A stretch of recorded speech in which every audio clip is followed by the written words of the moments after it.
this quiet place with you. I bow before your throne. I bear the deepest part of me to you and you alone.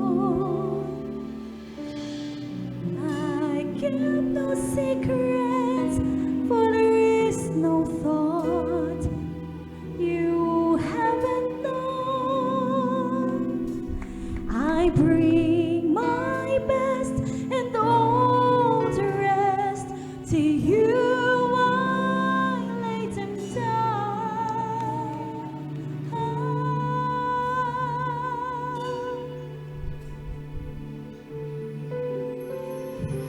With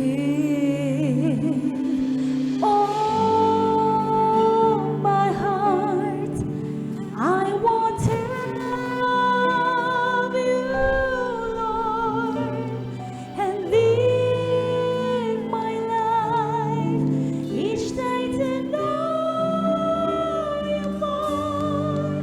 All that's in me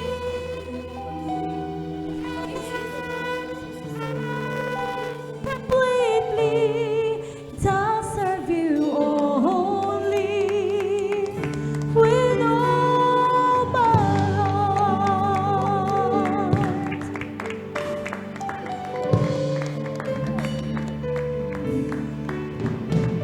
You faithfully supply my needs according to your plan. So help me, Lord, to seek your face before I seek your hand.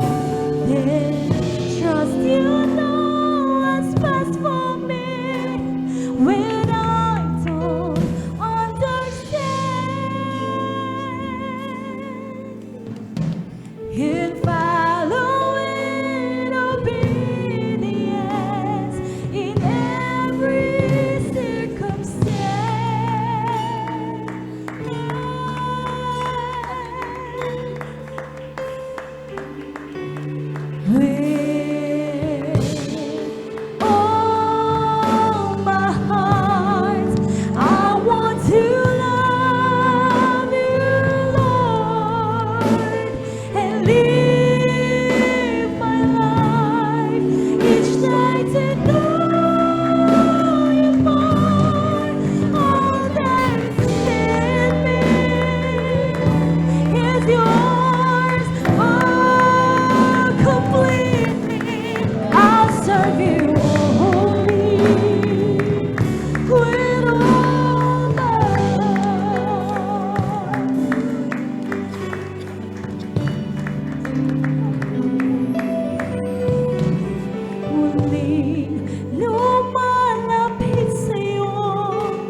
di ka